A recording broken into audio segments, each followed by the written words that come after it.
खुश आमदीद। Subscribe, like और शेयर करें। तो आइए कहानी शुरू करते हैं। नेकी का बदला। एक छोटे से गांव में एक गरीब मजदूर रहमत अली अपनी बीवी है और 2 बच्चों के साथ रहता था।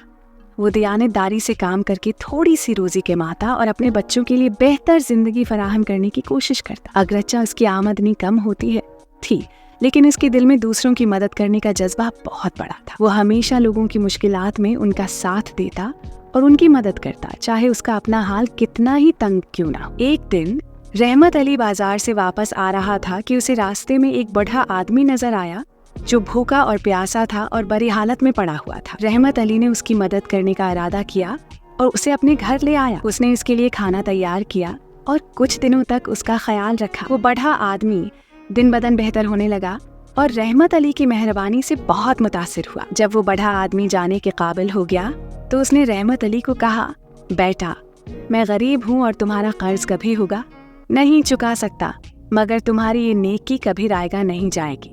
याद रखो, जिंदगी में जो कुछ हम देते हैं वो वापस आता है। कुछ साल बाद रहमत अली के गांव में खशक साली आ गई और लोग भूख से मरने लगे। रहमत अली की हालत भी खराब हो गई और वो अपनी बीवी और बच्चों के लिए खाना तलाश करने में नाकाम हो गया। एक दिन जब वो हो गई, मायूस होकर घर के बाहर बैठा था तो एक अमीर आदमी उसके पास आया और उससे कहा, तुम्हें याद है मैंने कहा था कि नेकी का बदला जरूर मिलता है। रहमत अली ने गौर से इस आदमी को देखा और पहचान गया कि ये वही बूढ़ा आदमी था जिसकी उसने मदद की थी। वो अब एक कामयाब ताजिर बन चुका था और रहमत अली की मदद करने के लिए आया था। उसने रहमत अली को खाने के लिए राशन दिया और उसके बच्चों के लिए कपड़े और कुछ पैसे भी दिए। रहमत अली की आंखों में खुशी के आंसू आ गए और उसने दिल से दुआ दी। उसे समझ आया कि नेकी का बदला कभी जाया नहीं होता, चाहे कितना ही वक्त क्यों ना गुजर जाए। ये कहानी हमें सिखाती है कि जब हम दूसरों के साथ भलाई करते हैं तो जिंदगी में वही भलाई किसी न किसी शक्ल में हमारे पास वापस आती है। नेकी के काम करने से हमें खुद भी खुशी मिलती है